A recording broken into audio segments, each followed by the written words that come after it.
नमस्कार प्यारे साथियों, ज्ञान विचार कहानी चैनल में आपका स्वागत है। प्यारे साथियों, आज हम लेकर आए हैं एक ऐसी कहानी जो हर उस लड़की की सच्चाई बयां करती है जो जीवन में प्यार और भरोसे की तलाश में सब कुछ दांव पर लगा देती है। यह कहानी है निशा की, एक मासूम, नादान और जुझारू लड़की की। निशा, जिसने बिन बाप के अपने और अपनी मां के लिए जिंदगी की हर मुश्किल का सामना किया। हालातों ने उसे कमजोर नहीं बनाया बल्कि और मजबूत कर दिया। लेकिन किस्मत ने उसके जीवन में एक ऐसा मोड़ लाया जहां प्यार के नाम पर उसे सिर्फ धोखा, दर्द और टूटे सपनों का साथ मिला। दुनिया से अनजान निशा को नहीं पता था कि इस समाज में अब सच्चा प्यार नहीं बल्कि स्वार्थ और छल का व्यापार चलता है। जिसने उसकी मासूमियत का फायदा उठाया और उसकी दुनिया ही उजाड़ दी। तो आइए साथियों, शुरू करते हैं आज की दर्द भरी लेकिन सच्चाई से भरी कहानी। दीदी, मैं आपके आने का इंतजार बहुत बेसब्री से कर रही थी, पुष्पा ने निशा से कहा। तुम मेरा इंतजार क्यों कर रही थी? निशा ने आश्चर्य से पूछा। दीदी, आप इस हॉस्टल की वार्डन है ना, और यहां आने वाले सभी बच्चे आपको बहुत पसंद करते हैं क्योंकि आप उन्हें बहुत प्यार करती हैं। इसलिए बच्चे आपकी सभी बातें मानते हैं। दीदी, 3 दिन पहले एक 8 से 9 साल की बहुत प्यारी बच्ची इस हॉस्टल में आई है। वह बहुत उदास रहती है। उसने 3 दिनों से ठीक से खाना भी नहीं खाया है। मैंने बहुत कोशिश की पर उसके चेहरे की उदासी खत्म नहीं हुई। मैं इसलिए आपका इंतजार कर रही थी कि आप ही उस बच्ची के चेहरे पर मुस्कान ला सकती हैं। पुष्पा ने अपनी बात स्पष्ट की। कब आई वह बच्ची? निशा ने पूछा। आज 3 दिन हो गए दीदी। उसके पापा उसे छोड़ने आए थे। जब वह जाने लगे तो बच्ची बहुत रो रही थी। वह यहां हॉस्टल में रुकना नहीं चाहती थी पर उसके पापा ने उसे डांट कर चुप करा दिया। वो मासूम बच्ची डांट खाकर चुप हो गई। दीदी, मुझे वह आदमी बिल्कुल अच्छा नहीं लगा। वह तो उस बच्ची के साथ ऐसा व्यवहार कर रहा था जैसे वह उसका पिता नहीं, कोई अनजान व्यक्ति हो। पुष्पा ने निशा को बताया। चलो, मैं उस बच्ची के पास चलती हूं, निशा ने कहा और वह पुष्पा के साथ उस बच्ची से मिलने चल दी। निशा जब उस बच्ची के रूम में पहुंची तो वह चुपचाप अपनी किताब गोद में रखकर कुछ खोज रही थी। निशा को देखकर उस लड़की की रूम पार्टनर खुश होकर बोली, मैडम, आप कब आई? निशा ने मुस्कुराते हुए कहा, अभी थोड़ी देर पहले आई हूं। अपनी रूम पार्टनर की बात सुनकर उस बच्ची ने चौंक कर उधर देखा जहां निशा खड़ी थी। निशा मुस्कुराते हुए उस बच्ची के पास आई और उसके पास बैठकर बोली, तुम्हारा नाम क्या है बेटा? उस बच्ची ने धीरे से कहा, पीहू। निशा ने मुस्कुराते हुए कहा, अरे वाह, तुम्हारा नाम तो बहुत ही सुंदर है, बिल्कुल तुम्हारी तरह। तुम्हारा नाम किसने रखा है? निशा की बात सुनकर उस बच्ची के चेहरे पर उदासी छा गई और आंखों में आंसू आ गए। फिर उसने धीरे से कहा, मेरी मम्मा ने। क्या तुम्हें अपनी मम्मा की याद आ रही है? निशा ने धीरे से कहा। फिर रुककर पूछा, मम्मा से फोन पर बात करोगी? निशा ने बहुत प्यार से पूछा। निशा की बात सुनकर पीहू ने कहा, मैं अपनी मम्मा से फोन पर बात नहीं कर सकती क्योंकि मेरी मम्मा भगवान के घर चली गई हैं। यह कहते हुए पीहू की आंखों से आंसू गिरने लगे। पीहू की बात सुनकर निशा के साथ पुष्पा के चेहरे पर दुख की लकीरें दिखाई देने लगी। निशा ने तुरंत बात बदलते हुए कहा, पीहू बेटा, क्या तुम्हारी मम्मा बहुत अच्छी थी? निशा की बात सुनकर पीहू के चेहरे पर पहली मुस्कान फैल गई। हां मैडम, मेरी मां बहुत ही सुंदर और अच्छी थी। वह सभी के साथ बहुत प्यार से बात करती थी। मेरे घर में एक काकी अम्मा काम करती थी। वह मेरी मम्मा को देवी कहती थी। एक दिन मैंने काकी अम्मा से पूछा, आप मम्मा को देवी क्यों कहती हैं? तब उन्होंने कहा कि तुम्हारी मम्मा सभी की मदद करती हैं, इसलिए मैं उन्हें देवी कहती हूं। पीहू ने खुश होकर निशा को बताया। पर पता नहीं मम्मा को क्या हो गया। वह बहुत बीमार रहने लगी। उन्होंने खाना पीना छोड़ दिया और एक दिन वह रात में सोई, फिर सुबह उठी ही नहीं। मैंने उन्हें बहुत उठाया पर वह कुछ बोल ही नहीं रही थी। तभी काकी अम्मा ने कहा कि तेरी मम्मा भगवान के पास चली गई। उन्होंने यह भी कहा कि जो लोग अच्छे होते हैं उन्हें भगवान अपने पास बुला लेते हैं। पीहू ने उदास होकर कहा। यह कहते हुए उसकी आंखों में आंसू आ गए थे। निशा भी पीहू की बात सुनकर उदास हो गई और उसने पीहू का ध्यान हटाने के लिए दूसरी बात करनी शुरू की। पीहू, तुम्हारी काकी अम्मा ने बिल्कुल ठीक कहा कि जो लोग अच्छे होते हैं उन्हें भगवान अपने पास बुला लेते हैं। पर तुम्हारे पापा तुम्हारे पास हैं, तुम उनके बारे में कुछ बताओ। पापा बिल्कुल अच्छे नहीं हैं, वह बहुत गुस्सा करते हैं। पहले जब मम्मा बीमार नहीं थी तो वह मुझसे और मम्मा से बहुत प्यार करते थे, पर जब से मम्मा बीमार हुई वो मम्मा से गुस्सा करते थे। मम्मा बहुत रोती थी। मम्मा को देखने जो डॉक्टर आंटी आती थी, पापा उनसे बहुत अच्छे से बात करते थे, पर मम्मा पर गुस्सा होते थे। मैडम, काकी अम्मा ने मुझे बताया कि पापा उनको मेरी नई मम्मा बनाने वाले हैं। उनके कहने पर ही पापा ने मुझे यहां हॉस्टल में छोड़ दिया है। पीहू ने बहुत दुखी होकर यह बात बताई। पीहू की बातें सुनकर निशा को पीहू के पापा से नफरत सी हो गई। तभी पीहू ने कहा, मैडम, आप मेरी मम्मा की फोटो देखेंगी? निशा जैसे सोते से जाग गई। उसने कहा, हां जरूर, मुझे दिखाओ, मैं भी देखूं कि मेरी गुड़िया जैसी पीहू की मम्मा कैसी है। पीहू ने तकिए के नीचे से एक तस्वीर निकाली और निशा को दिखाते हुए कहा, मैडम, ये मेरी मम्मा है, ये मैं हूं और ये मेरे पापा हैं। पीहू के पापा की तस्वीर देखकर निशा चौंक गई। जिस व्यक्ति को उसने एक बुरा सपना समझकर भुला दिया था, वह आज हकीकत बनकर उसके सामने एक बार फिर खड़ा हो गया था। मैडम, देखिए, मेरी मम्मा कितनी सुंदर है, पीहू ने खुश होकर निशा से कहा। निशा को पीहू की आवाज सुनाई नहीं दे रही थी। वह तो अतीत के गलियारों में दौड़ने लगी। तभी पीहू ने निशा को हिलाते हुए कहा, मैडम, आप कहां खो गई? निशा ने खुद को संयत करते हुए कहा, कहीं नहीं पीहू, मुझे कोई जरूरी काम याद आ गया है, इसलिए मैं अपने कमरे में जा रही हूं। थोड़ी देर बाद मैं तुम्हारे पास आकर इन तस्वीरों को देखूंगी। इतना कहकर निशा जल्दी से पीहू के कमरे से बाहर निकल गई, जैसे कोई उसका पीछा कर रहा हो। निशा को अचानक वहां से जाता हुआ देखकर पुष्पा को बहुत आश्चर्य हुआ, क्योंकि वह निशा को बहुत अच्छी तरह से जानती थी कि निशा के लिए बच्चों और पीहू से ज्यादा कुछ भी महत्वपूर्ण नहीं है। पुष्पा को निशा का वहां से जाना कुछ अजीब लगा, पर वह कुछ समझ नहीं सकी। फिर उसने लंबी सांस ली और वह भी वहां से चली गई। निशा अपने कमरे में चली गई। आज रविवार था, इसीलिए उसे ऑफिस में बैठना भी जरूरी नहीं था। निशा ने कमरे में पहुंचकर दरवाजा बंद कर लिया और बिस्तर पर बैठकर लंबी लंबी सांसें लेने लगी, जैसे वह दौड़कर आई हो।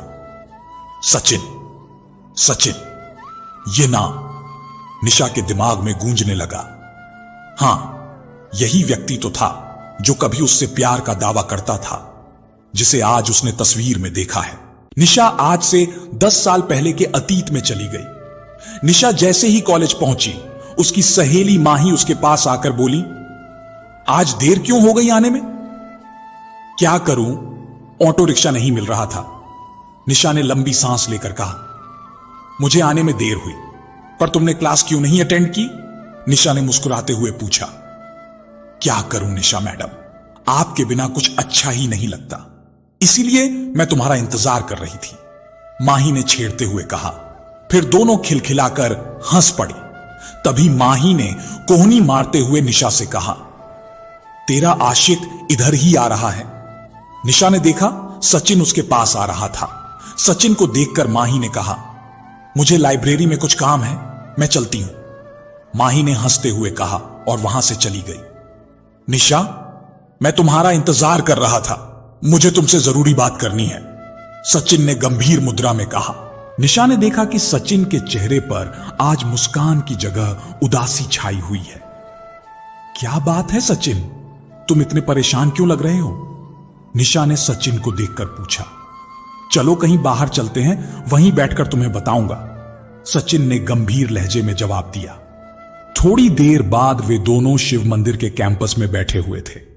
यह शिव मंदिर शहर से थोड़ी दूरी पर स्थित था, जहां ज्यादा लोगों की भीड़ भाड़ नहीं होती थी। इसलिए निशा और सचिन अक्सर यहां आ जाते थे। अब बताओ सचिन, क्या बात है? निशा ने सचिन का हाथ अपने हाथों में लेकर प्यार से पूछा। सचिन सिर झुकाकर चुपचाप बैठा रहा। उसने कोई जवाब नहीं दिया। सचिन, तुम कुछ बोलते क्यों नहीं? मुझे घबराहट हो रही है, निशा ने परेशान होकर पूछा। निशा, पापा ने मेरी शादी पक्की कर दी है, सचिन ने अपनी नजरें झुकाकर जवाब दिया। सचिन की बात सुनकर निशा ने आश्चर्य से पूछा, यह तुम क्या कह रहे हो? तुमने अपने पापा से बताया नहीं कि तुम मुझसे प्यार करते हो? बताया था, पर वह तैयार नहीं है। उन्होंने अपनी दोस्त की बेटी से मेरा विवाह करने का फैसला किया है। जब मैंने कहा कि मैं तुमसे प्यार करता हूं, तो उन्होंने मुझे धमकी देते हुए कहा कि यदि मैंने उनकी बात नहीं मानी तो वह आत्महत्या कर लेंगे, सचिन ने गंभीर लहजे में जवाब दिया। सचिन की बात सुनकर निशा की आंखों से आंसू बह निकले। सचिन ने कहा, निशा, मैं तुमसे प्यार करता हूं। मैं शादी किसी से भी करूं, पर प्यार हमेशा तुमसे ही करता रहूंगा। निशा, अगर तुम तैयार हो तो मैं आज अभी यही मंदिर में तुमसे शादी कर लूंगा। लेकिन क्या तुम्हारे पापा मुझे अपनी बहू स्वीकार करेंगे? निशा ने उदास लहजे में पूछा। नहीं, पापा तुम्हें कभी अपनी बहू नहीं स्वीकार करेंगे और मैं पापा की जिंदगी को दांव पर नहीं लगा सकता, सचिन ने गंभीरता से जवाब दिया। तुम कहना क्या चाहते हो? साफ साफ कहो, निशा ने धड़कते दिल से पूछा। निशा, मुझे पापा की बात माननी पड़ेगी, क्योंकि मैं अपने पापा को अच्छी तरह से जानता हूं। वह जो कहते हैं वह करते भी हैं, इसलिए मैं अपने पापा को खो नहीं सकता। हां, मैं इतना कर सकता हूं कि मैं बाद में तुमसे भी शादी कर लूंगा, सचिन ने अपनी बात स्पष्ट करते हुए जवाब दिया। निशा ने आश्चर्य और गुस्से में सचिन को देखते हुए कहा, सचिन, तुम मुझे अपनी दूसरी पत्नी बनाना चाहते हो, जो कानून और समाज दोनों की नजरों में नाजायज है। तुम्हारी नजरों में मेरी यही हैसियत है? कैसी बात कर रही हो? मैं तुम्हें प्यार करता हूं, इसलिए तुमसे शादी करने की बात कर रहा हूं। और तुम्हें क्या चाहिए? तुम्हें पत्नी का अधिकार दूंगा, अलग घर लेकर दूंगा जहां तुम रानी बनकर रहना। मेरा विश्वास करो, मैं तुम्हें बहुत प्यार करता हूं, पर पापा की धमकी के कारण मजबूर हूं। मैं अपने पापा की मौत का इल्जाम अपने सिर नहीं लेना चाहता, इसलिए तुम्हें दूसरी पत्नी बनाना चाहता हूं। निशा, मेरा विश्वास करो, सचिन ने निशा का हाथ पकड़कर उसे मनाते हुए कहा। नहीं सचिन, मैं तुमसे छुपकर शादी नहीं कर सकती, क्योंकि मेरी मां इस तरह की शादी की इजाजत नहीं देगी। जिस तरह तुम्हें अपने पापा प्यारे हैं, उसी तरह मेरी मां मुझे प्यारी है। तुम खुश रहो, यही मेरी दुआ है। आज के बाद मुझसे मिलने की कोशिश मत करना, निशा ने कहा और वहां से चली गई। माही से उसे पता चला कि सचिन ने शादी कर ली। माही ने ही बताया कि उसने उस लड़की से शादी इसलिए की थी कि वह बहुत सुंदर और अपने माता पिता की इकलौती संतान थी और उसके पिता शहर के बहुत बड़े उद्योगपति थे। माही ने निशा से कहा था, सचिन तुम्हें प्यार नहीं करता, वह तुम्हारे शरीर की चाहत रखता था और तुमने उसे प्यार समझने की भूल की। पर निशा ने कभी भी माही की बातों पर विश्वास नहीं किया। उस शहर में निशा का मन नहीं लगा, उसे सचिन की याद आती रहती थी, इसलिए उसने उत्तराखंड के एक शहर में वार्डन की नौकरी कर ली। तब से वह यहीं बच्चों के बीच रहकर अपनी पुरानी यादों को भूलने की कोशिश कर रही थी। उसने आज तक शादी नहीं की थी, क्योंकि वह अभी तक सचिन को भूल नहीं सकी थी। तभी दरवाजे पर दस्तक हुई। निशा अतीत से वर्तमान में लौट आई। निशा ने दरवाजा खोला तो सामने पुष्पा खड़ी हुई थी। दीदी, आपको प्रिंसिपल मैडम बुला रही हैं, पुष्पा ने कहा। चलो, मैं आ रही हूं, निशा ने जवाब दिया। थोड़ी देर बाद निशा प्रिंसिपल ऑफिस में बैठी हुई थी। निशा, परसों जो लड़की पीहू इस हॉस्टल में आई है, उसके पापा कल आ रहे हैं। वह बहुत बड़े उद्योगपति हैं, हमारे स्कूल को बहुत बड़ा डोनेशन देने वाले हैं। उन्होंने कहा था कि उनकी लड़की का विशेष ध्यान रखा जाए, इसलिए मैंने तुम्हें यहां बुलाया है। तुम उस बच्ची का अच्छे से ध्यान रखना, उन्हें कोई शिकायत का मौका नहीं मिलना चाहिए, प्रिंसिपल मैडम ने निशा को समझाते हुए कहा। ठीक है मैडम, मैं अपनी तरफ से कोई शिकायत का मौका नहीं दूंगी। निशा ने धीरे से कहा और वहां से चली गई। उसे प्रिंसिपल मैडम की बात अच्छी नहीं लगी, पर उसे नौकरी करनी थी, इसीलिए चुप रहने में ही भलाई थी। दूसरे दिन निशा ऑफिस में बैठी हुई थी। तभी पुष्पा ने आकर बताया कि पीहू के पापा आपसे मिलना चाहते हैं। ठीक है, उनको अंदर भेज दो, निशा ने कहा। उसके दिल की धड़कन तेज हो गई थी। वह सोच रही थी कि वह सचिन का सामना कैसे करेगी। उसका दिल जोर जोर से धड़क रहा था। जिसे वह प्यार करती थी, जिसने उसे धोखा दिया, वह आज फिर उसके सामने आ रहा है। तभी दरवाजे पर दस्तक हुई। अंदर आइए, निशा ने कहा। सचिन जैसे ही अंदर आया, सामने निशा को देखकर चौंक गया।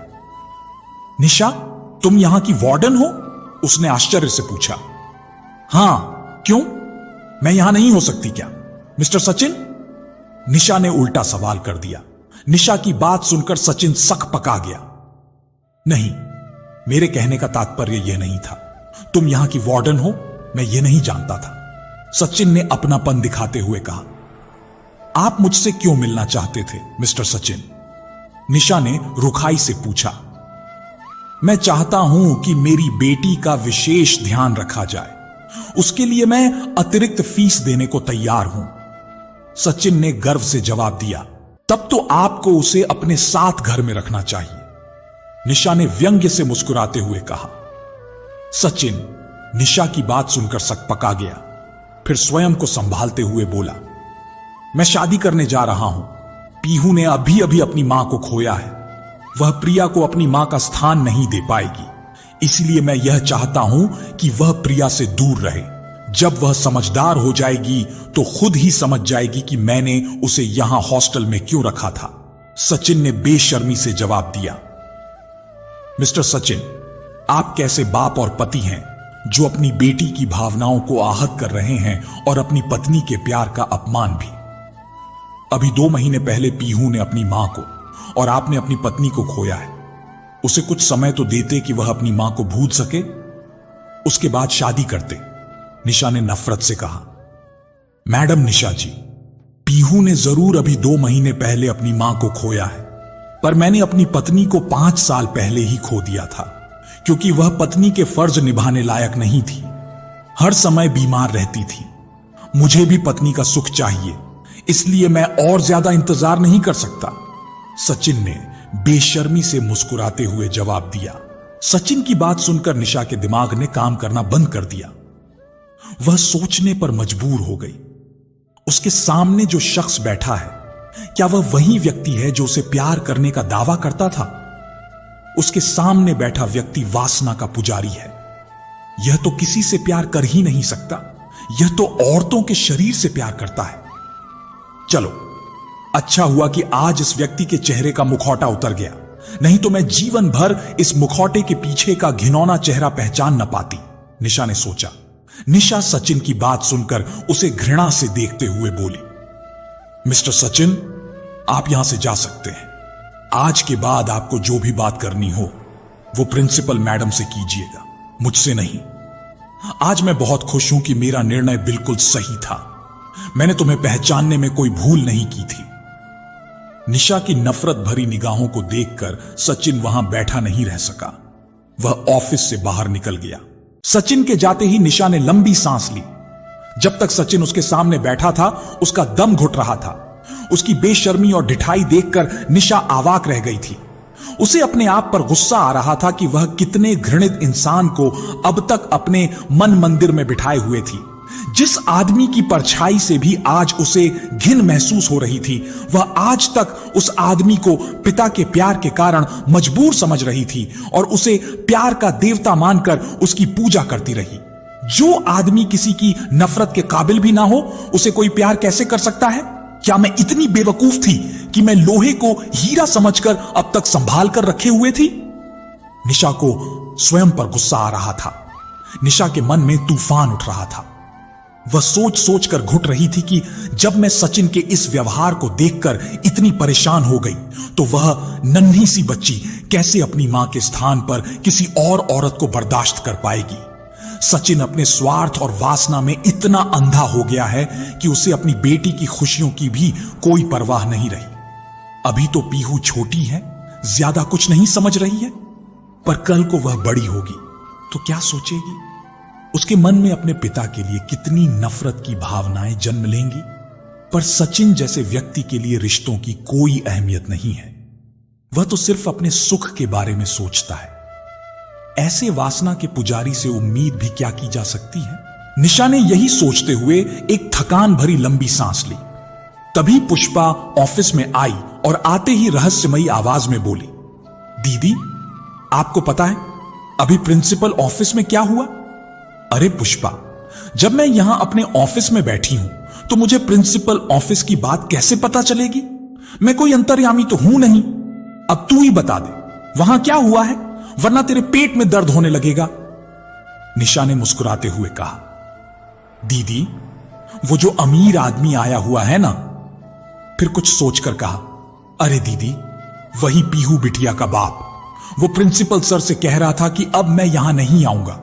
मेरे यहां जल्दी जल्दी आने से पीहू यहां के माहौल में एडजस्ट नहीं कर पाएगी, इसलिए आपको पीहू के विषय में जो भी जानकारी देनी होगी फोन पर दे दीजिएगा। मैं अगले हफ्ते विवाह करके हनीमून के लिए यूरोप जा रहा हूं। वहां से 2 महीने बाद लौटूंगा। तभी मैं अपनी नई पत्नी के साथ यहां पीहू से मिलने आऊंगा।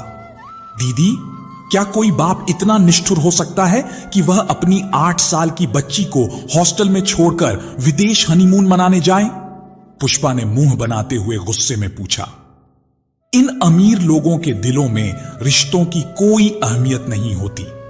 इनके अपने सुख के आगे सब बेकार है। अच्छा ये बताओ, वह आदमी अपनी बेटी से मिला?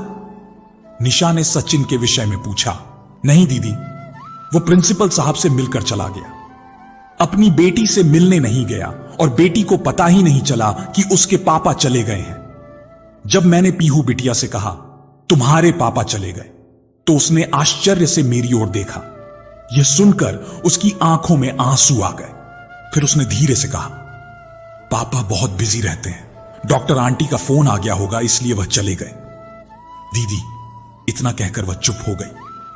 मैंने देखा उसकी आंखों में आंसुओं के साथ दर्द का सैलाब भी था। पुष्पा ने गंभीर लहजे में कहा। पुष्पा की बात सुनकर निशा स्तब्ध रह गई। कोई व्यक्ति बेशर्म, स्वार्थी और वासना का पुजारी हो सकता है, पर वह इतना नीचे कैसे गिर सकता है कि उसे अपने सुख के आगे अपनी बच्ची का दर्द भी न दिखाई दे? पुष्पा, पीहू इस समय कहां है? निशा ने पूछा। अपने कमरे में बैठी अपनी मम्मी की तस्वीरें देख रही है, पुष्पा ने दुखी होकर बताया। ठीक है, मैं पीहू से मिलकर आती हूं। इतना कहकर निशा पीहू के पास जाने के लिए अपने ऑफिस से बाहर निकल गई। पीहू, आप रो रहे हो बेटा? निशा ने पीहू के कमरे में पहुंचकर उससे पूछा। पीहू ने चौंक कर निशा की ओर देखा। उसकी आंखों में आंसू थे। उसने जल्दी से अपने आंसुओं को दोनों हाथों से पोंछते हुए घबरा कर कहा, नहीं मैडम, मैं अपनी मम्मा की तस्वीर देख रही थी। निशा पीहू के पास आकर उसके पास बैठते हुए बोली, पीहू, एक बात बताओ, जब तुम्हारी मम्मा तुम्हारे पास थी तब भी तुम उनके सामने रोती थी? नहीं मैडम, मेरी मम्मा मुझे कभी रोने नहीं देती थी। वो मुझसे कहती थी कि मेरी गुड़िया की आंखों में आंसू अच्छे नहीं लगते। पीहू ने उदासी भरे स्वर में जवाब दिया। फिर तुम आज क्यों रो रही हो? तुम्हें रोता देखकर तुम्हारी मम्मा उदास हो जाएंगी। क्या तुम ऐसा चाहती हो? निशा ने धीरे से पूछा। मैडम, मम्मा अब मुझे कहां देख सकती हैं? वो तो भगवान के पास चली गई है। पीहू ने उदास होकर मासूमियत से पूछा। तुम्हारी मम्मा अब स्टार बनकर वहां से तुम्हें देख रही हैं। आसमान पर जो स्टार तुम्हें दिखाई दे रहे हैं उनमें से एक तुम्हारी मम्मा है, निशा ने समझाते हुए कहा। सच मैडम? पीहू ने खुश होकर पूछा। बिल्कुल सच, निशा ने मुस्कुराते हुए जवाब दिया। मैडम, इतने स्टार आसमान पर हैं, इनमें से मेरी मम्मा कौन सी हैं? मुझे कैसे पता चलेगा? पीहू ने मासूमियत से पूछा। उसके चेहरे पर असमंजस के भाव दिखाई दे रहे थे। इतने सितारों में से तुम अपनी मम्मा को बहुत आसानी से पहचान सकती हो, निशा ने हंसते हुए कहा।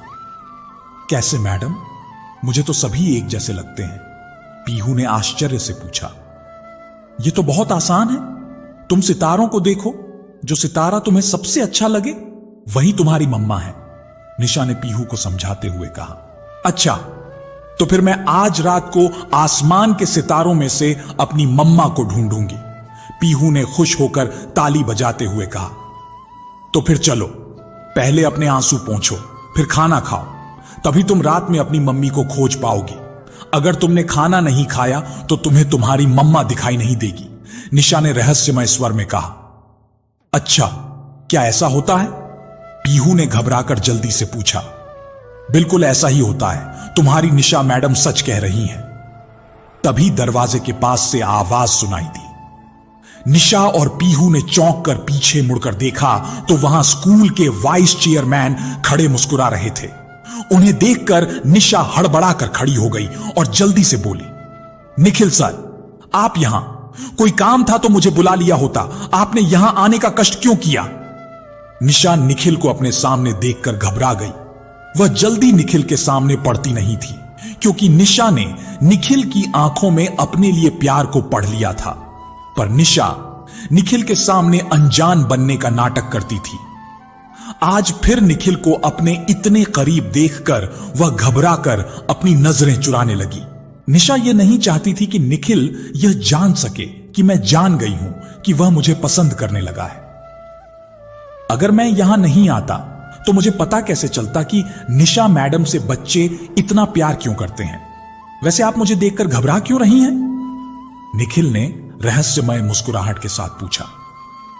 जी, ऐसी कोई बात नहीं है। मैं यहां की वार्डन हूं, तो मेरी यह जिम्मेदारी बनती है कि मैं बच्चों की समस्याओं के साथ ही साथ उनकी भावनाओं को भी समझने की कोशिश करूं, निशा ने सहजता से कहा। निखिल की बात का इशारा निशा समझ गई थी, पर उसने धीरे से अनजान बनकर जवाब दिया। अगर हर अध्यापक आपकी तरह बच्चों के विषय में ऐसा ही सोचने लगे तो बच्चे अपने मनोभावों को अपने अध्यापकों के सामने खुलकर व्यक्त करेंगे और उनकी हर समस्या का समाधान आसानी से हो जाएगा। वे गलत मार्ग पर जाने से भी बच जाएंगे।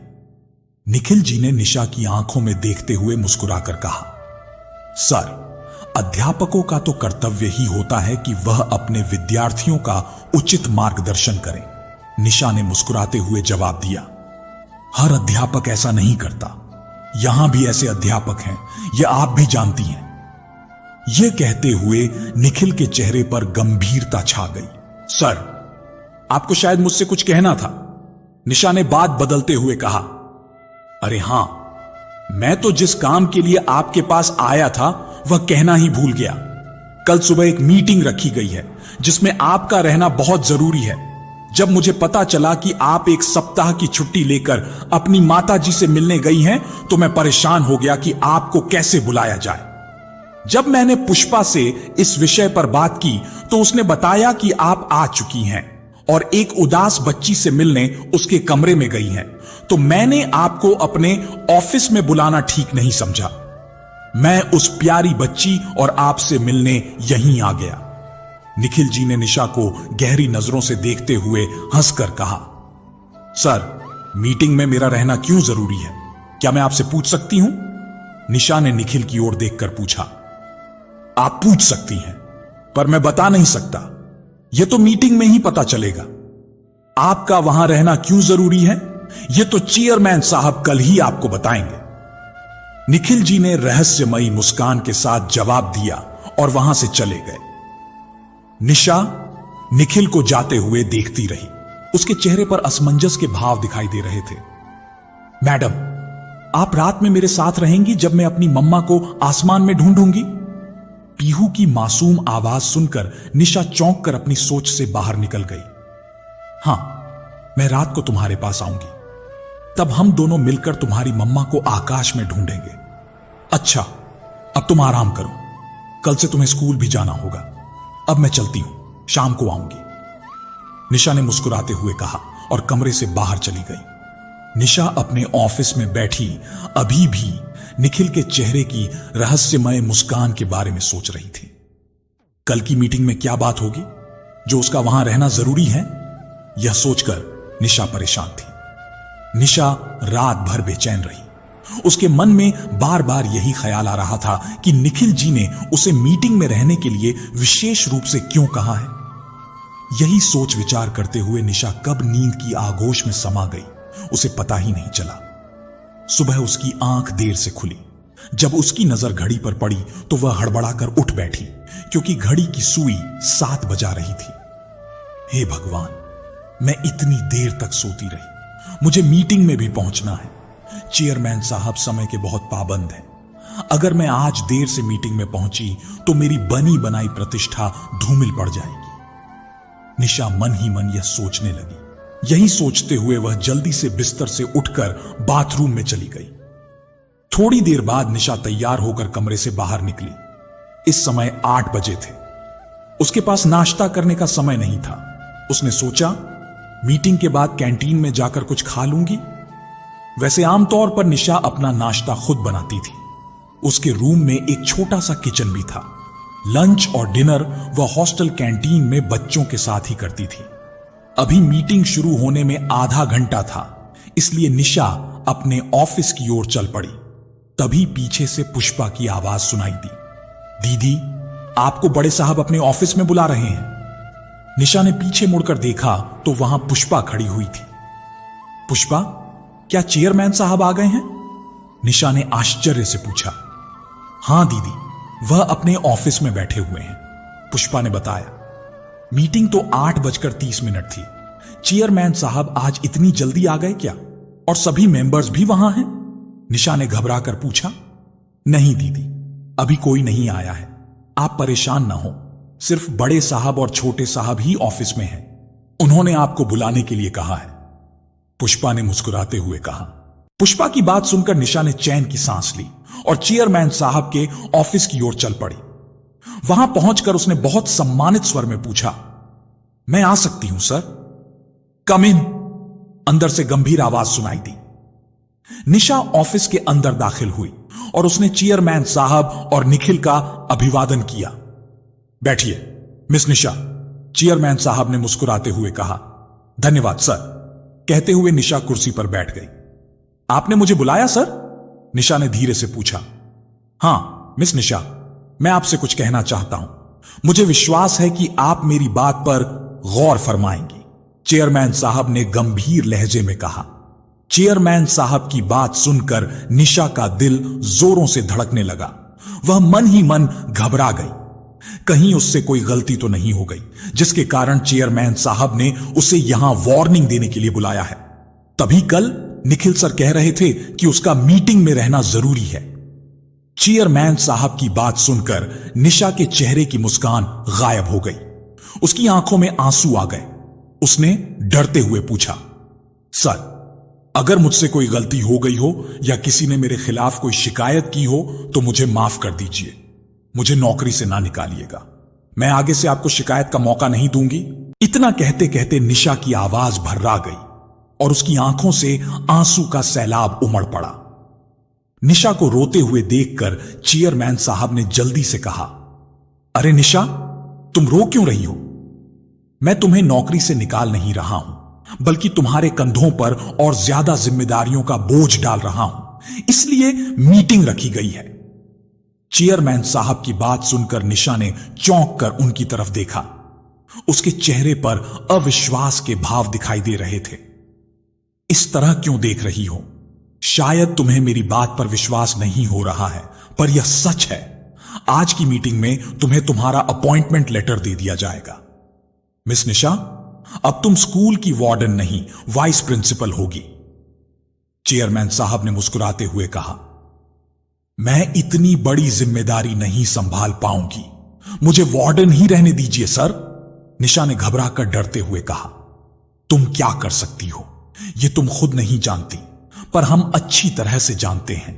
इसीलिए तुम्हें यह जिम्मेदारी दी जा रही है और तुम यह जिम्मेदारी लेने से इनकार नहीं कर सकती, यह मुझे विश्वास है। चेयरमैन साहब ने मुस्कुराते हुए गंभीरता से कहा, ठीक है सर, मैं आपके कहने पर यह जिम्मेदारी उठाने को तैयार हूं, लेकिन मैं अपने पहले पद को भी नहीं छोड़ूंगी। उस पद पर आप किसी और को नियुक्त कर दीजिए, पर मैं उस पद पर अवैतनिक रूप से कार्य करती रहूंगी। मेरी इस इच्छा को आप ठुकराएंगे नहीं, मैं यह आशा करती हूं। निशा ने गंभीर मुद्रा में कहा, ठीक है, तुम वार्डन के पद पर कार्यरत रहोगे। तुम्हारे सहायक के रूप में किसी दूसरे को नियुक्त किया जाएगा। उस पद का वेतन उसे दिया जाएगा। अब तुम खुश हो? चेयरमैन साहब ने हंसते हुए पूछा। यस सर, निशा ने खुश होकर कहा। चेयरमैन साहब कुछ और कहते, उससे पहले उनका फोन बज उठा।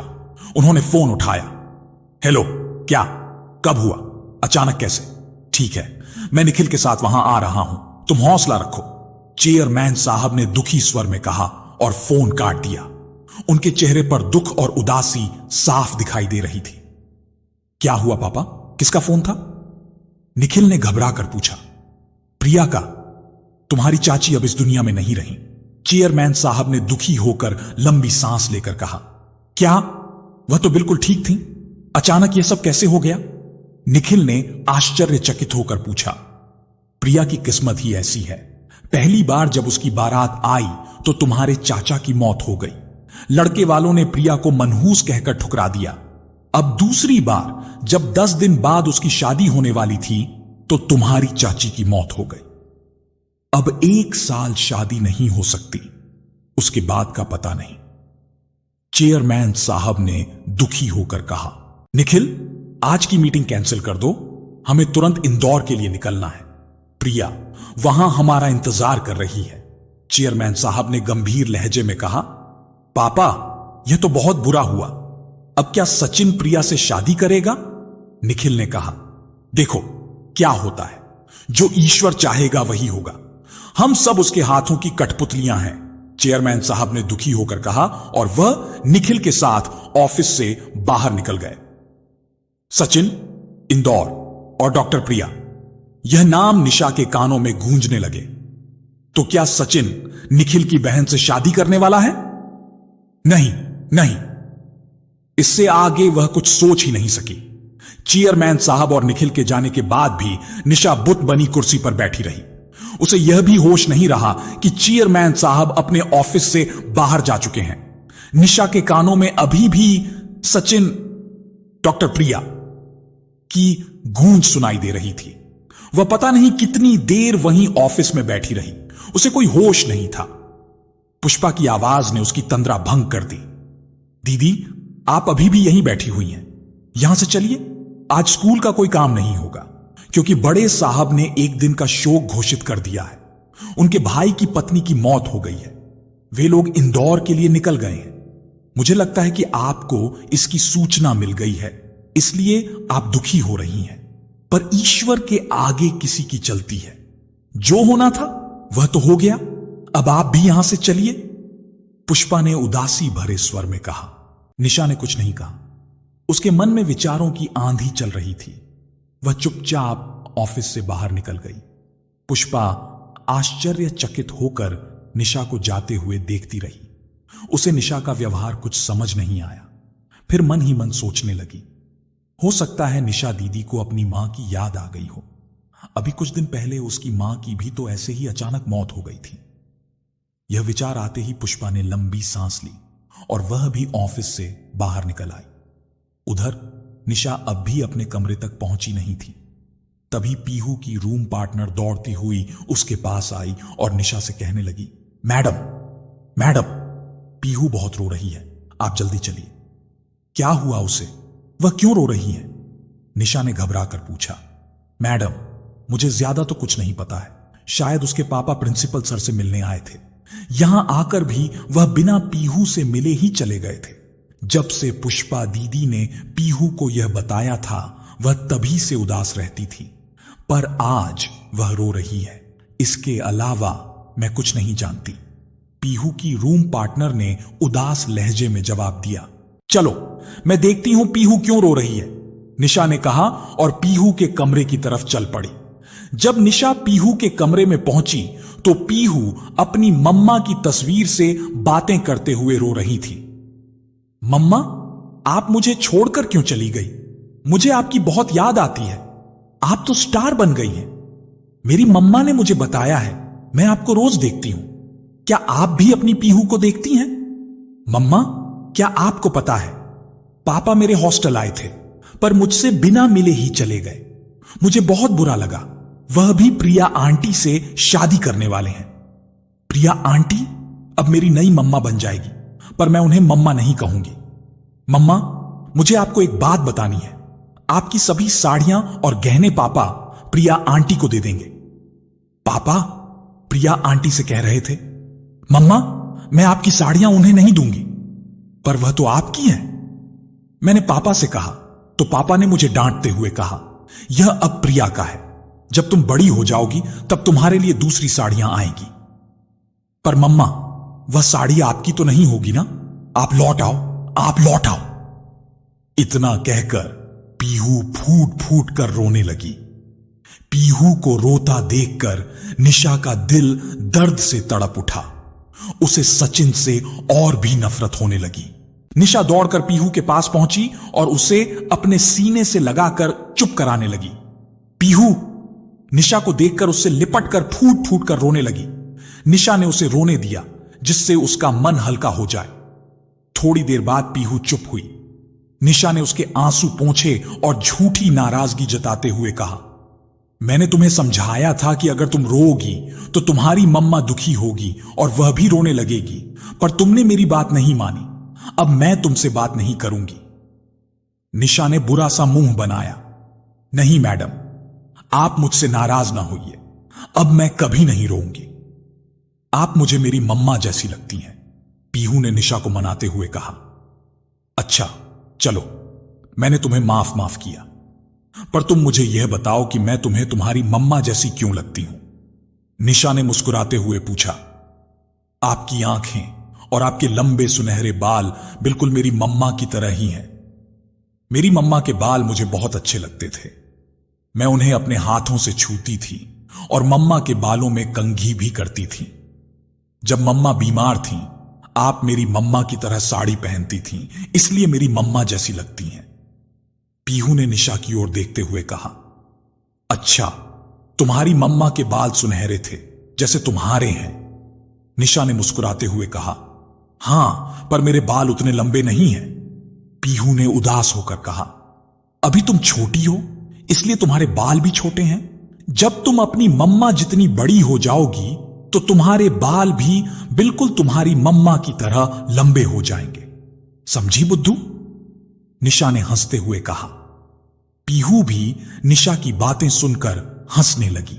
निशा पीहू से बातें कर जरूर रही थी, पर उसके मन मस्तिष्क में विचारों की आंधी अभी भी चल रही थी।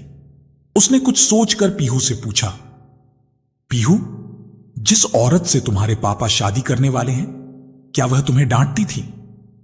नहीं, पापा कभी मुझे उनके पास जाने ही नहीं देते थे। एक बार वह मेरे कमरे में मुझसे मिलने आई थी। तभी वहां पापा आ गए और उनका हाथ पकड़कर उन्हें कमरे से बाहर लेकर चले गए। उनके जाने के बाद मेरे पास आकर बोले, तुम कभी प्रिया के पास नहीं जाना, उसे बच्चे अच्छे नहीं लगते। अगर तुम उसके पास गई तो वह तुम्हें मारेगी, फिर तुम मुझसे शिकायत नहीं करना। इसलिए मैं तुम्हें पहले ही प्रिया के बारे में सब बता दे रहा हूं। अगर तुम्हारे कारण प्रिया ने मुझसे शादी करने से इनकार कर दिया तो मैं तुम्हें हॉस्टल भेज दूंगा। पीहू ने उदास स्वर में मायूसी से कहा, क्या तुम्हारे पापा ने तुम्हें हॉस्टल तुम्हारी नई मम्मा के कारण भेजा है? निशा ने आश्चर्य व्यक्त करते हुए कहा। पता नहीं, पर मैं तो डॉक्टर आंटी के पास जाती ही नहीं थी, पीहू ने धीरे से जवाब दिया। अच्छा चलो, इन बातों को छोड़ो और कुछ बातें करें। तुम मुझे यह बताओ, तुम्हें क्या अच्छा लगता है? निशा ने मुस्कुराते हुए पूछा। मुझे गाना सुनना और गाना दोनों बहुत अच्छा लगता है। मेरी मम्मा भी बहुत अच्छा गाती थी, पीहू ने खुश होकर कहा। तभी निशा का फोन बज उठा। उसने देखा फोन सौम्या का था। निशा ने फोन उठाया, सौम्या से कहा कि वह कुछ देर बाद उससे बात करेगी। फिर पीहू की तरह मुखातिब होकर बोली कि वह थोड़ी देर में उसके पास आएगी। यह कहकर निशा कमरे से बाहर चली गई। अपने कमरे में पहुंचकर निशा ने सौम्या को फोन किया। हेलो सौम्या, तू कैसी है? आज अचानक मेरी याद कैसे आ गई तुम्हें? निशा ने शिकायती लहजे में कहा। मैंने तो तुम्हें याद भी कर लिया, तुम तो हमें कभी याद भी नहीं करती। इसे कहते हैं उल्टा चोर कोतवाल को डांटे। सौम्या ने भी प्यार भरे गुस्से से शिकायत की। ठीक है, मैं मानती हूं कि मैंने फोन नहीं किया, पर तुम्हें तो पता है मैं यहां स्कूल में वार्डन हूं। दिन रात 24 घंटे की नौकरी है। समय नहीं मिलता। जब मिलता भी है तो उस समय रात रहती है तो संकोच में फोन नहीं करती। तुम उस समय जीजा जी के साथ होगी, पर तुम्हारे साथ तो ऐसा नहीं है। तुम जब चाहो मुझे फोन कर सकती हो। ज्यादा देर ना सही, थोड़ी देर तो बात कर ही सकती हो। पर अब तुम्हें मेरी फिक्र कहां है? मां ने तो मरकर मेरा साथ छोड़ दिया, तू जीते जी ही छोड़ दे रही है। निशा ने भारी आवाज में कहा। अच्छा, अब ज्यादा इमोशनल ब्लैकमेल करने की जरूरत नहीं है। तू जीती, मैं हारी। अब हर दिन मैं तुम्हें फोन किया करूंगी। तुम्हें शिकायत करने का मौका नहीं मिलेगा, और एक समय ऐसा आएगा जब तू मेरा फोन उठाना छोड़ देगी। सौम्या ने खिलखिलाकर हंसते हुए कहा, यह अच्छी दादागिरी है। करोगी तो बोर कर दोगी, वरना करोगी ही नहीं। निशा ने चिढ़कर कहा, हम तो ऐसी ही हैं मैडम। अगर मुझसे दोस्ती की है तो मुझे झेलना पड़ेगा। सौम्या ने चिढ़ाते हुए कहा, भूतों से पीछा छुड़ाना मुश्किल होता है, यह मुझे पता है। निशा ने चिढ़ाते हुए कहा, मैं भूत नहीं, चुड़ैल हूं। जिसको पकड़ती हूं तो वह मेरे जंगल से छूट नहीं सकता, यह तुम्हें पता है। सौम्या ने भी निशा को चिढ़ाते हुए कहा, मुझे पता है मेरी मां, मैं जानती हूं। तुमसे बहसबाजी में कोई जीत नहीं सकता। तुम मेरे जीजा जी का क्या हाल करती होगी? निशा ने मुस्कुराते हुए कहा, तभी तो मेरे पतिदेव मेरी हर बात बिना बहस किए मान लेते हैं। यह तो मेरा जन्मसिद्ध अधिकार है।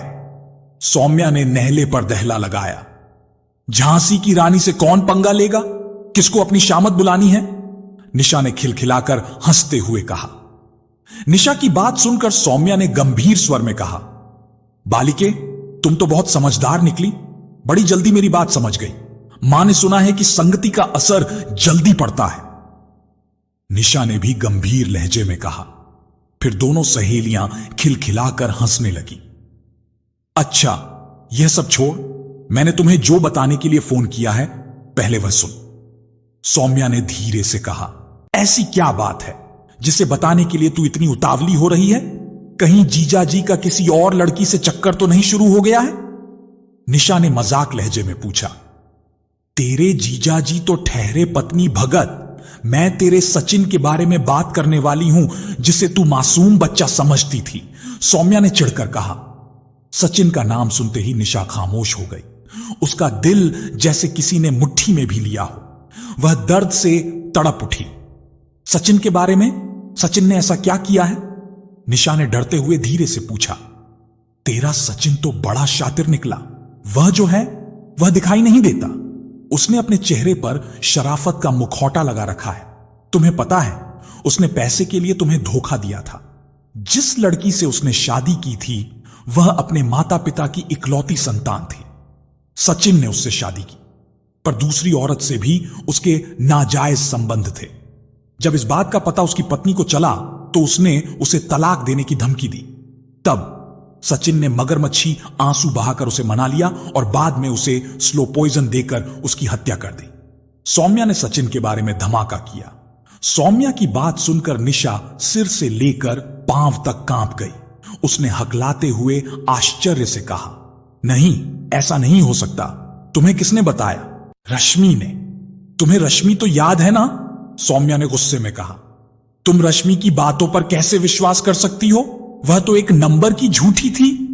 निशा ने कहा, हां, रश्मि झूठी थी, पर सचिन रश्मि के साथ लिविंग रिलेशनशिप में है। उसने रश्मि से कहा था कि मेरी पत्नी बीमार है, जब वह मर जाएगी तो वह उससे शादी कर लेगा।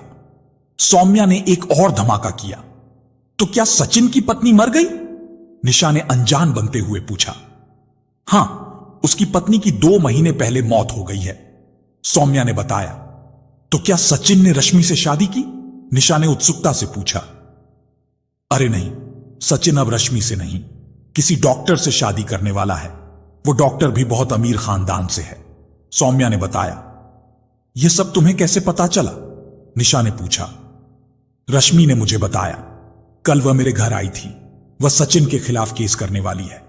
वह मुझसे मदद मांगने आई थी। सौम्या ने गंभीर लहजे में कहा। तुमसे कैसी मदद? निशा ने आश्चर्य से पूछा। वह कोर्ट में मेरी गवाही चाहती है।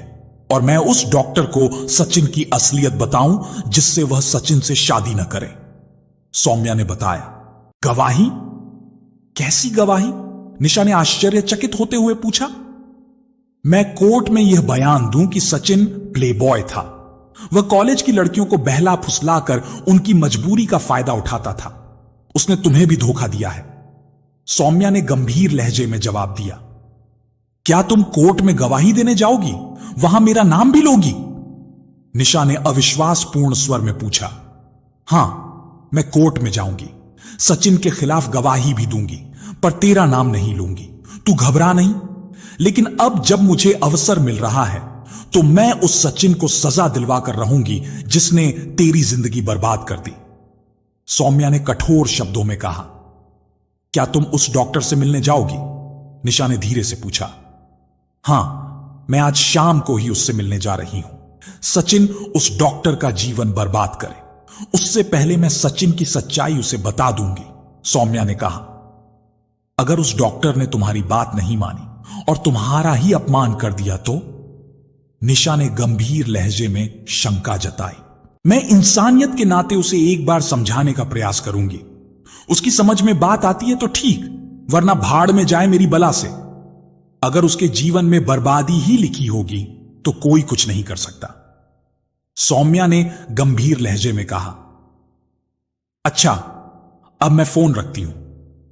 मैंने तुम्हें सच का आईना दिखाने के लिए फोन किया था। अब सचिन को तू अपने दिल की कैद से आजाद कर दे और आगे बढ़, किसी और का हाथ थामकर। इसी में तेरी भलाई है। आगे तू खुद इतनी समझदार है कि अपना भला बुरा समझ सकती हो। अगर नहीं समझना है तो तेरी मर्जी, अकेली चलती रहे मेरी बला से। सौम्या ने गुस्से से झलाकर कहा। हर वक्त तेरी नाक पर गुस्सा रहता है, तू तो हवा से भी लड़ती हुई चलती है। निशा ने हंसते हुए कहा। निशा की बच्ची, तुझे अभी बताती हूं, मैं तेरा सिर फोड़ दूंगी। सौम्या ने गुस्से में कहा। फोन में घुसकर निशा ने हंसते हुए पूछा। ठीक है, ठीक है, अभी मेरा मजाक उड़ा ले, तू मेरे सामने आ, फिर बताऊंगी।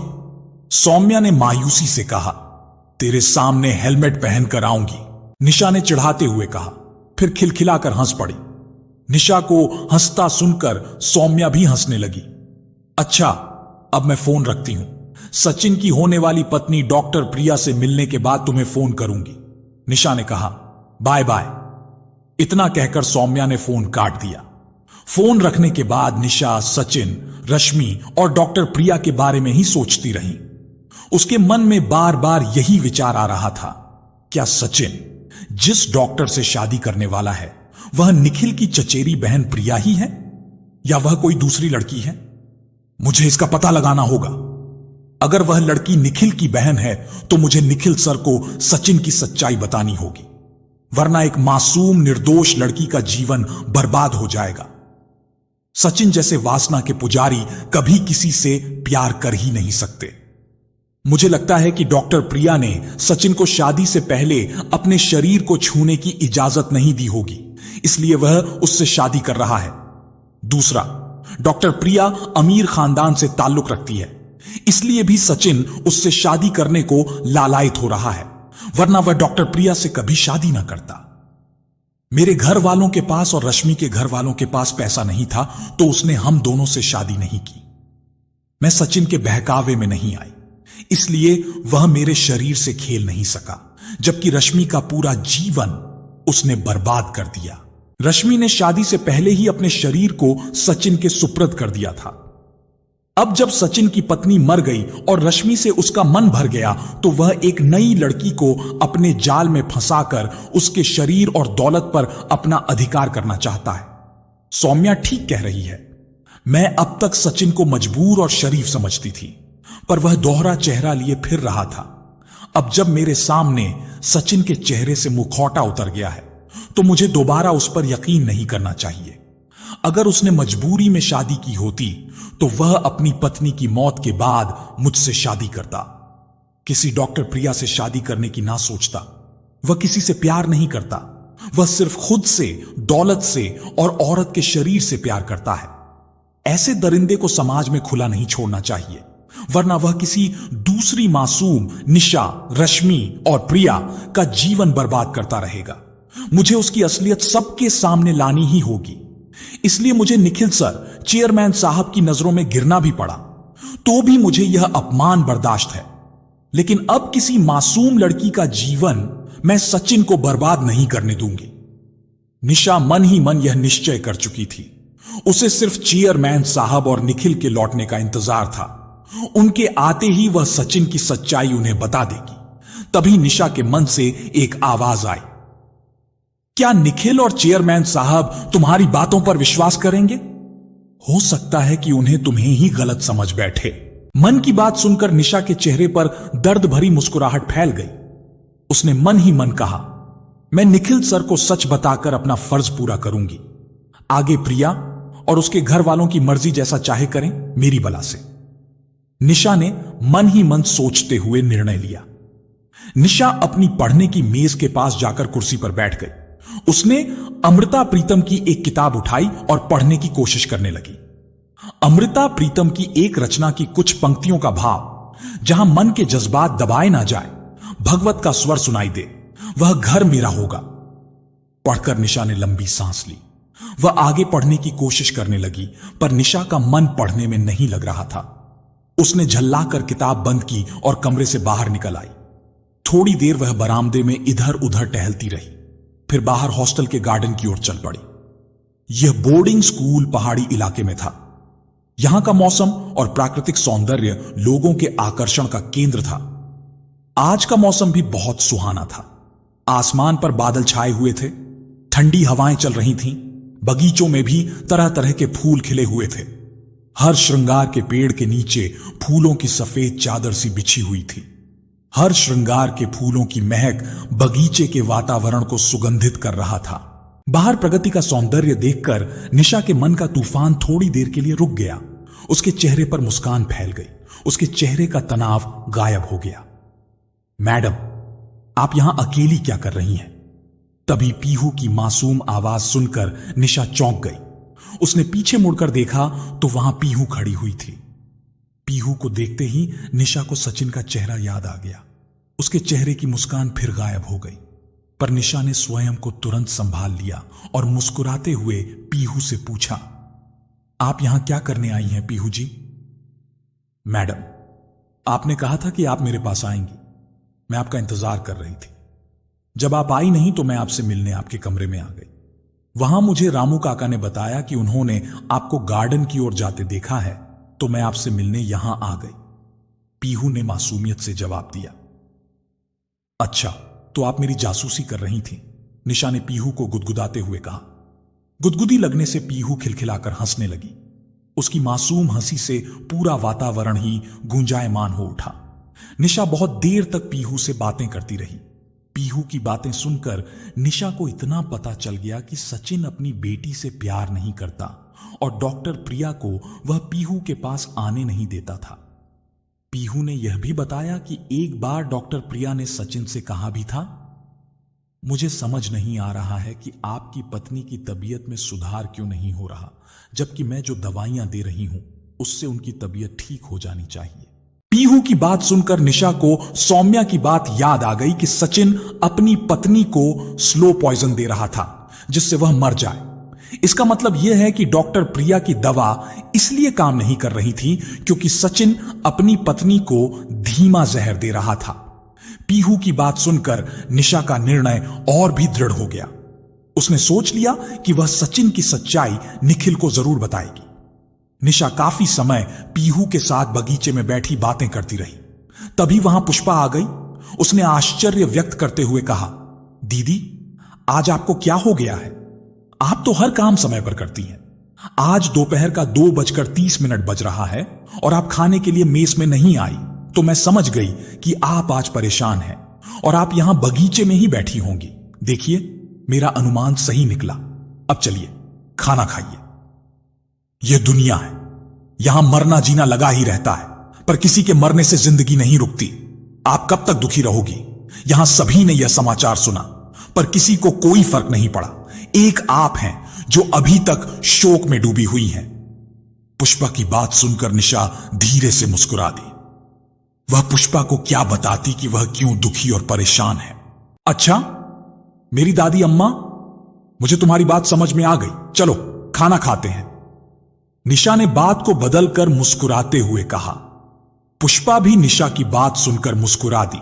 फिर तीनों मेज की ओर चल पड़े। खाना खाने के बाद निशा ने पीहू को उसके कमरे में छोड़ा और खुद अपने कमरे में आ गई। उसके सिर में दर्द हो रहा था। यह बात उसने पुष्पा को नहीं बताया था। कमरे में आकर निशा ने सिर दर्द की दवा खाई और बिस्तर पर लेटकर सोने की कोशिश करने लगी। थोड़ी देर निशा इधर उधर करवट बदलती रही, फिर धीरे धीरे नींद की आगोश में समा गई। निशा दूसरे दिन जब अपने ऑफिस पहुंची तो उसे पता चला कि निखिल सर स्कूल आए हुए हैं। वह मन ही मन सोच रही थी कि निखिल सर से कैसे सचिन के विषय में बात करें। अभी वह इसी उधेड़बुन में थी कि तभी पुष्पा ने आकर कहा कि उसे निखिल सर बुला रहे हैं। निशा ने सोच लिया कि मौका मिलते ही वह निखिल सर से सचिन के विषय में बात करेगी।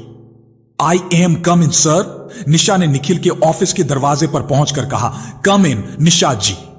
अंदर से निखिल की आवाज सुनाई दी। निशा कमरे में दाखिल हुई। निखिल के कहने पर वह सामने की कुर्सी पर बैठ गई। मिस निशा, कल मीटिंग नहीं हो सकी थी, पर पापा ने आपको वॉइस प्रिंसिपल के पद पर नियुक्त कर दिया है। यह रहा आपका अपॉइंटमेंट लेटर। निखिल ने एक लिफाफा निशा को पकड़ाते हुए कहा। निशा ने अपना हाथ आगे नहीं बढ़ाया। वह चुपचाप बैठी रही। उसके चेहरे पर गंभीरता छाई हुई थी।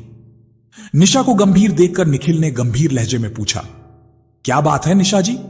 लगता है कि आप खुश नहीं हैं, पर कल तो आप इस पद पर कार्य करने के लिए तैयार थी, फिर आज ऐसा क्या हो गया? सर, मैं बहुत खुश हूं, पर इस पद का कार्यभार ग्रहण करने से पहले मैं आप और चेयरमैन साहब को कुछ बताना चाहती हूं। उसके बाद जो आपका फैसला होगा वही मेरा होगा। निशा ने गंभीर लहजे में कहा। आप क्या बताना चाहती हैं? क्या उस बात का ताल्लुक आपसे है? निखिल ने गहरी नजरों से निशा को देखते हुए पूछा। सर, उसका संबंध मेरे साथ साथ आपके होने वाले बहनोई सचिन से भी है। निशा ने गंभीर मुद्रा में कहा। क्या सचिन? सचिन के विषय में आप क्या बताना चाहती हैं और सचिन का आपसे क्या रिश्ता है? निखिल ने गंभीर लहजे में पूछा। उसके स्वर में कड़वाहट थी। सर, यह बात यहां ऑफिस में नहीं की जा सकती। मैं सभी बातें चेयरमैन साहब के सामने कहना चाहती हूं। अगर वहां आपकी बहन प्रिया भी हो तो और भी अच्छा होगा, निशा ने धीरे से कहा। उसके चेहरे पर घबराहट साफ दिखाई दे रही थी। निखिल कुछ देर निशा को घूरता रहा, फिर गंभीर लहजे में बोला, ठीक है, मेरे साथ मेरे घर चलिए निशा जी। इतना कहकर वह ऑफिस से बाहर निकल गए। निशा भी निखिल के पीछे चल पड़ी। निखिल ने पोर्च में पहुंचकर अपनी गाड़ी का दरवाजा खोला। निशा को गाड़ी में बैठने के लिए कहकर खुद ड्राइविंग सीट पर बैठ गए। निशा के गाड़ी में बैठते ही कार स्कूल कैंपस से बाहर निकल गई। कुछ टीचर्स ने निखिल के साथ निशा को कार में बैठते हुए देखा। उनकी समझ में कुछ नहीं आया। वह एक दूसरे का मुंह देखते हुए आपस में कान्हा फूंसी करने लगे। तभी वहां पुष्पा आ गई। उसने वहां खड़े लोगों की बातें सुन ली। वह लोग निखिल और निशा के संबंधों को लेकर उल्टी सीधी बातें कर रहे थे। आप लोगों के पास दूसरा कोई काम नहीं है क्या, जो आप लोग निखिल साहब और निशा दीदी के बारे में उल्टी सीधी बातें बना रहे हैं? निशा दीदी वार्डन हैं, कोई विशेष काम रहा होगा इसलिए बड़े साहब से मिलने गई होंगी। आप लोग तो अपना काम ठीक से करते नहीं, बस दूसरों में बुराइयां ढूंढते रहते हैं, पुष्पा ने गुस्से में कहा। पुष्पा की बात सुनकर सभी की सिटी बिट्टी गुम हो गई। वह सभी जानते थे कि पुष्पा निशा और निखिल की बहुत खास है। कहीं उसने निखिल को कुछ बता दिया तो उनकी नौकरी खतरे में पड़ सकती है। इसलिए उन लोगों ने कोई बहस नहीं की और चुपचाप वहां से खिसक ली। उधर निखिल गाड़ी चलाते हुए मन ही मन यही सोच रहे थे कि सचिन के बारे में निशा ऐसा क्या जानती है जो पापा और प्रिया को बताना चाहती हैं। उन्होंने निशा से कुछ पूछा नहीं। गाड़ी चलाते रहे। निशा भी गुमसुम बैठी रही। उसके हृदय में तूफान उठा हुआ था, पर उस तूफान को वह अपने मन में ही दबाए बैठी हुई थी। थोड़ी देर बाद गाड़ी रुकने से निशा की तंद्रा भंग हुई। उसने चौंक कर देखा तो गाड़ी एक शानदार महल के कंपाउंड में खड़ी हुई थी। गाड़ी के रुकते ही एक नौकर भागकर आया और उसने कार का दरवाजा खोला। निखिल कार से बाहर निकल गए। जब तक नौकर निशा की तरफ का दरवाजा खोलता, निशा स्वयं कार का दरवाजा खोलकर बाहर निकल आई थी। अपने मालिक के साथ एक सुंदर सी लड़की को देखकर बूढ़े नौकर के चेहरे पर मुस्कान फैल गई। वह निशा को निखिल की दोस्त समझने की भूल कर रहा था। निखिल निशा को लेकर घर के अंदर गए। अंदर बड़े से हॉल में पहुंचते ही निशा की आंखें चौंधिया गईं। हॉल की सजावट किसी राजमहल से कम नहीं थी। छत से बड़े बड़े फैंस लटक रहे थे। दीवारों पर बेशकीमती तस्वीरें टंगी हुई थीं। हॉल के बीचों बीच 4 बड़े सोफों का सेट लगा हुआ था। कीमती गमलों से हॉल को सजाया गया था। हॉल की भव्यता और सुंदरता देखकर निशा अचंभित हो रही थी। तभी उसकी नजर चेयरमैन साहब पर पड़ी, जो एक सोफे पर बैठे हुए थे। उन पर नजर पड़ते ही निशा ने उन्हें प्रणाम किया। तभी वहां निखिल की माताजी भी आ गई। उन्होंने निखिल के साथ निशा को देखा तो उनके चेहरे पर रहस्यमय मुस्कुराहट फैल गई। अरे निशा, तुम निखिल के साथ यहां कोई खास बात है क्या? चेयरमैन साहब ने आश्चर्य व्यक्त करते हुए गंभीर मुद्रा में पूछा। पापा, निशा जी आप और प्रिया से सचिन के विषय में कुछ कहना चाहती हैं, इसलिए मैं इन्हें यहां लेकर आया हूं, निखिल ने गंभीर लहजे में कहा। सचिन के विषय में चेयरमैन साहब ने आश्चर्य से पूछा। यस सर, यह समय इन बातों का नहीं है, पर कहीं प्रिया जी के साथ कुछ गलत ना हो जाए, इसलिए मैं यह सब बताने जा रही हूं।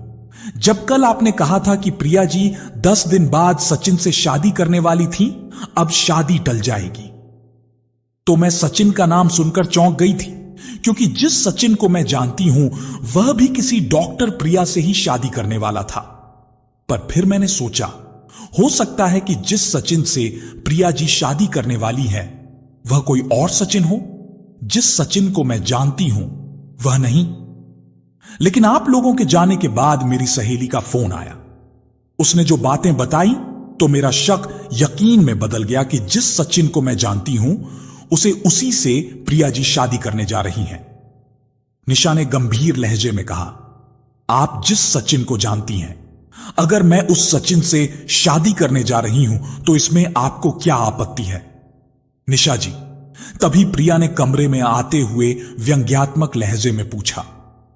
मुझे कोई दिक्कत नहीं होगी प्रिया जी, अगर आपने सचिन से शादी की तो आपका जीवन खतरे में पड़ जाएगा, निशा ने सपाट स्वर में कहा।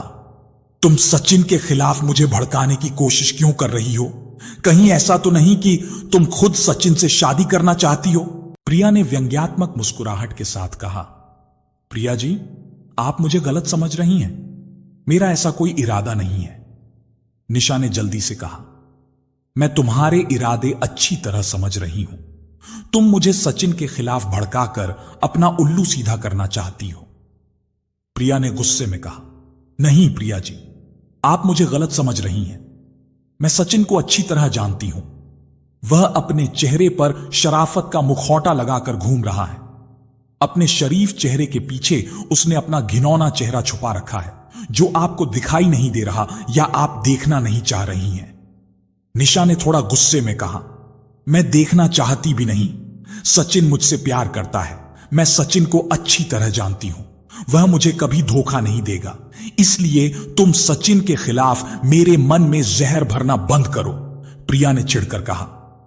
चेयरमैन साहब, उनकी पत्नी और निखिल निशा की बातें सुनकर स्तब्ध थे।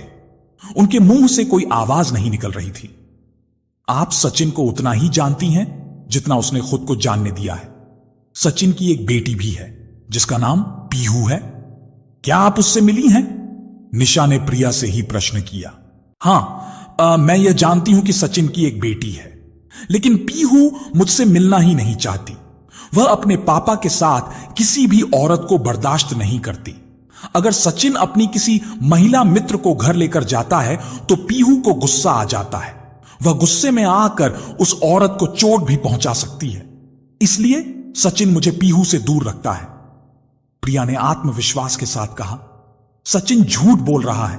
पीहू ऐसी नहीं है। मैं पीहू को अच्छी तरह जानती हूं। निशा ने दृढ़ता से कहा। तुम पीहू को कैसे जानती हो? प्रिया ने निशा को घूरते हुए पूछा। पीहू आपके ही बोर्डिंग स्कूल में पढ़ती है। मैं हॉस्टल की वार्डन हूं। निखिल सर भी पीहू से मिल चुके हैं। क्या आपको पता है कि सचिन ने पीहू से आपके विषय में क्या कहा है? सचिन ने पीहू से कहा है कि आपको बच्चे पसंद नहीं है। अगर पीहू आपके आसपास रहेगी तो आप सचिन से शादी नहीं करेंगे। आपके कारण सचिन ने पीहू को बोर्डिंग स्कूल में डाला है। निशा ने गंभीर लहजे में बताया। नहीं, मैंने ऐसा कुछ नहीं कहा सचिन से। मुझे तो बच्चे बहुत पसंद हैं। जबकि सचिन ने मुझे बताया था कि पीहू अपनी मम्मा की मौत का जिम्मेदार मुझे समझती है, इसलिए मुझसे नफरत करती है। वैसे वह मेरी किसी भी महिला दोस्त को पसंद नहीं करती। प्रिया ने आश्चर्य भरे स्वर में कहा। अगर आपको मेरी बातों पर विश्वास नहीं है तो आप पीहू से मिलकर पूछ सकती हैं कि जो मैंने कहा वह सच है या नहीं। निशा ने गंभीर मुद्रा में कहा। निशा, तुम्हें सचिन के बारे में इतनी जानकारी किसने दी? किसी ने नहीं दी। मैं सचिन को जानती हूं।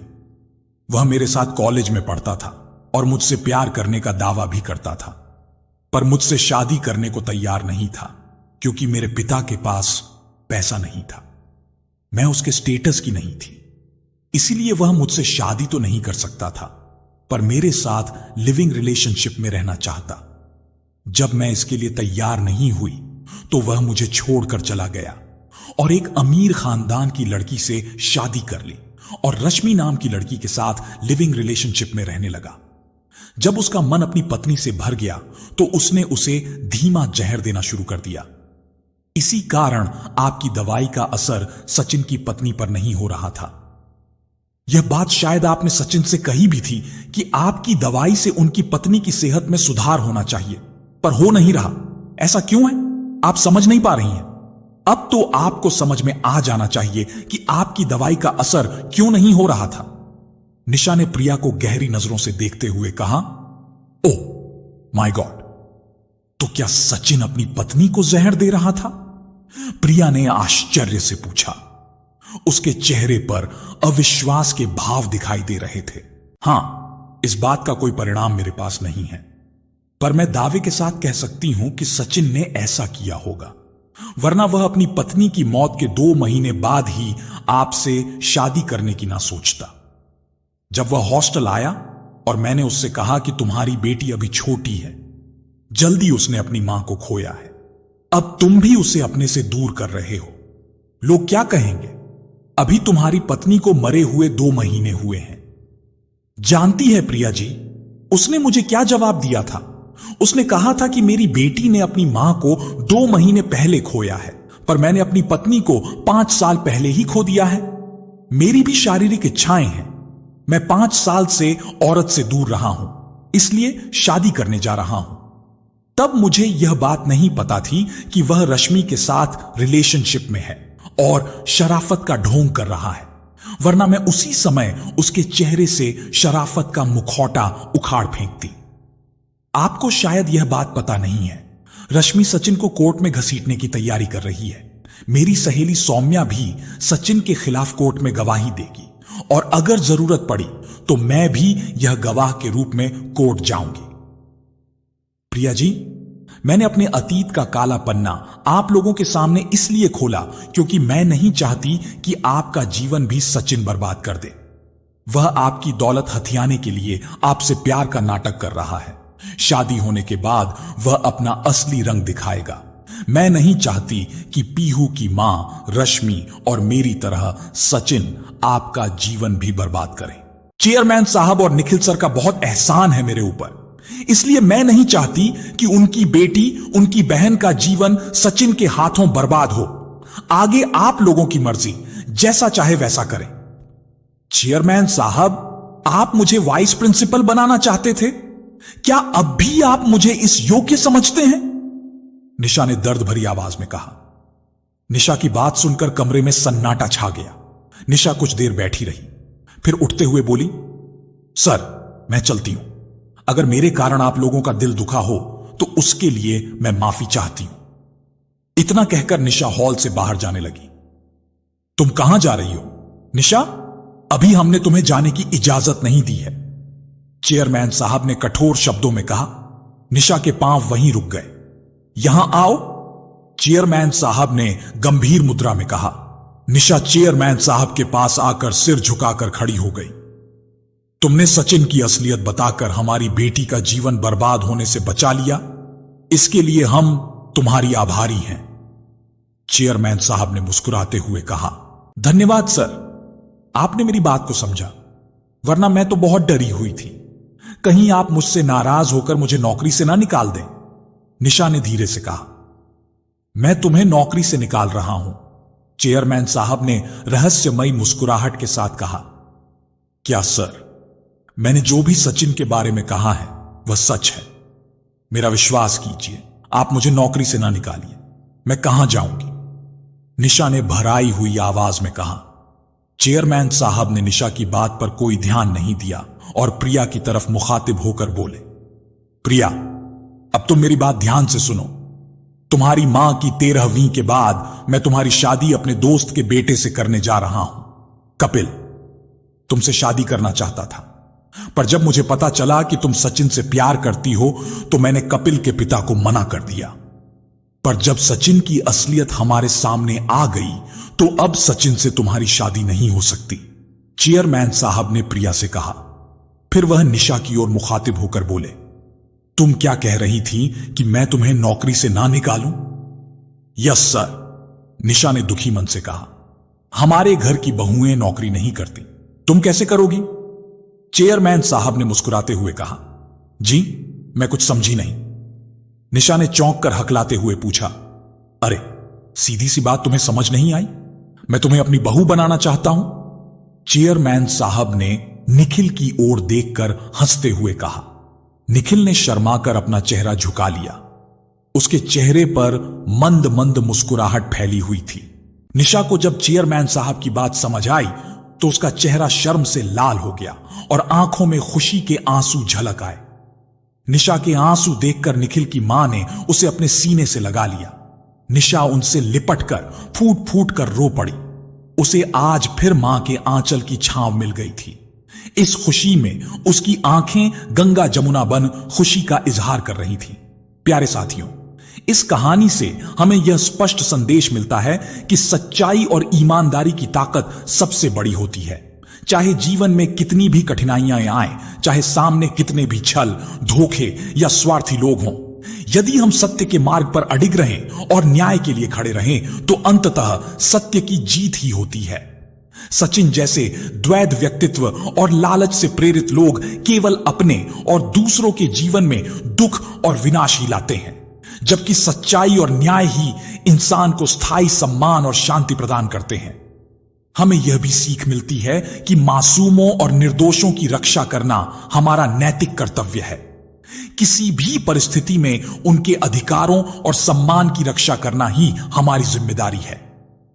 निशा ने साहस, समझदारी और धैर्य के साथ सचिन की असलियत को सामने लाकर केवल निखिल और प्रिया का नहीं, बल्कि पीहू जैसी मासूम बच्ची का भी भविष्य सुरक्षित किया। इस कहानी का सबसे महत्वपूर्ण संदेश यह है कि स्वार्थ और छल से कभी कोई खुश नहीं रह सकता, जबकि सच्चाई, निष्ठा और न्याय के मार्ग पर चलने से जीवन में सच्ची खुशी, सम्मान और शांति मिलती है। सत्य की रक्षा करें, अन्याय और छल का सामना साहस के साथ करें और मासूमों व निर्दोषों की रक्षा करना कभी न भूलें। यही जीवन की सबसे बड़ी सीख है। प्यारे साथियों, तो कैसी लगी आपको हमारी यह कहानी? अगर कहानी अच्छी लगी हो तो कमेंट बॉक्स में जरूर बताएं। तो आज के लिए बस इतना ही। मिलते हैं अगली वीडियो में एक और नई कहानी के साथ। तब तक के लिए खुश रहें, अपना और अपनों का ख्याल रखें। जय श्री राधे कृष्ण।